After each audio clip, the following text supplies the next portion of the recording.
नमः परमहंसाय स्वादितचरणकमलमकरन्दाय भक्तजनमानसनिवासाय श्रीरामचन्द्राय। नित्य प्रति चर्चा श्री रामचरित्र की चर्चा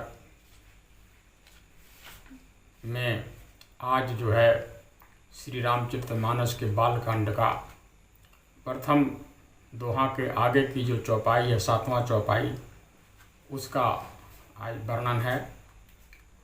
वो बड़ा सुंदर संतों के महात्म का स्वरूप का वर्णन करते हैं। गोस्वामी जी कहते हैं कि मुद मंगलमय संत समाजू, जो जग जंगम तीरथ राजू। मुद मंगलमय संत समाजू, जो जग जंगम तीरथ राजू। वो संत समाज आनंद और मंगलमय है, जो जगत में चलता फिरता प्रयागराज है। आनंदमय है, इतने कष्टों को सहने के बाद भी आनंद मगन रहते हैं संत। ये स्वभाव है। देखिए,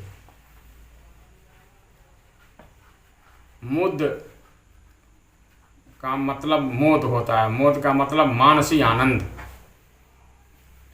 मंगल का मतलब प्रसिद्ध उत्सव, जैसे भगवान के जन्म, विवाह, कीर्तन आदि से जो सुख होता है उसे मंगल कहते हैं।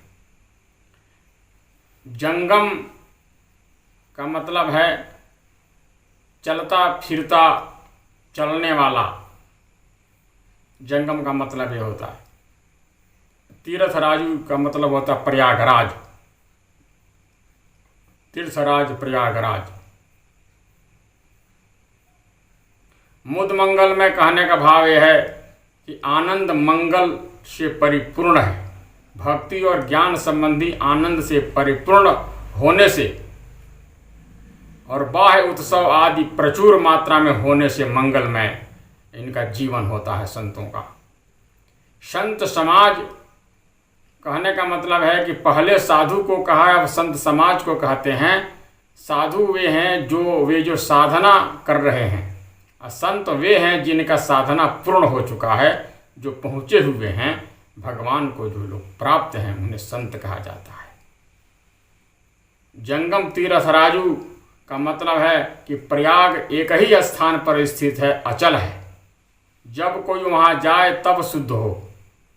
नहीं, संत जो हैं वो चल प्रयाग हैं, जंगम हैं, चल प्रयाग हैं, तीर्थराज हैं, जो जाकर सबका कल्याण करते हैं। यह संत समाज तीर्थराज का विशेषता दिखाई है यहाँ पर, कि उस अचल से ये चल जो है श्रेष्ठ है। उस तीर्थराज से यह तीर्थराज प्रयाग जो है श्रेष्ठ है, जो सबको सुलभ है। आगे बताएंगे जाके। किसी ने प्रश्न कर दिया है कि जब तीर्थ स्वरूप हैं तो तीर्थों में क्यों जाते हैं ये लोग? जब स्वयं तीर्थ स्वरूप हैं तो तीर्थों में क्यों जाते? इसका उत्तर सुनो। पापियों के संजोग से जो तीर्थों में मलिनता आ जाती है, वह संतों के पद स्पर्श से, उनके चरणों के स्पर्श से दूर होती है। तीर्था कुर्वन्ति तीर्थानि स्वान्तः स्थेन गदाभृता, भागवत में वर्णन करते हैं। अपने अंतःकरण में स्थित ऋषिकेश भगवान द्वारा तीर्थों को पवित्र करते हैं। जैसे गंगा भगवान की सेवा,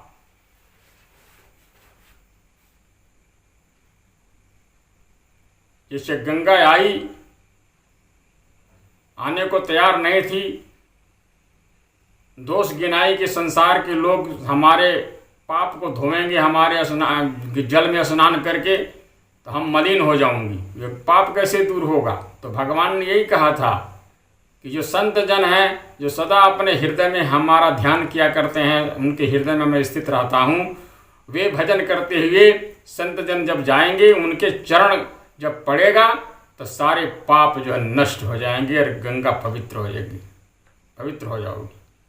और सारे पाप जो है भगवान के चरणों में जाकर के नष्ट हो जाते हैं।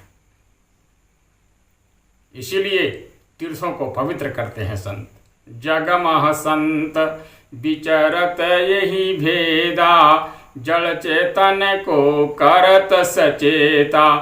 वैराग्य संदीपनी में गोस्वामी जी वर्णन करते हैं, जगमा संत विचरत यही भेदा, जड़ चेतन को करत सचेता।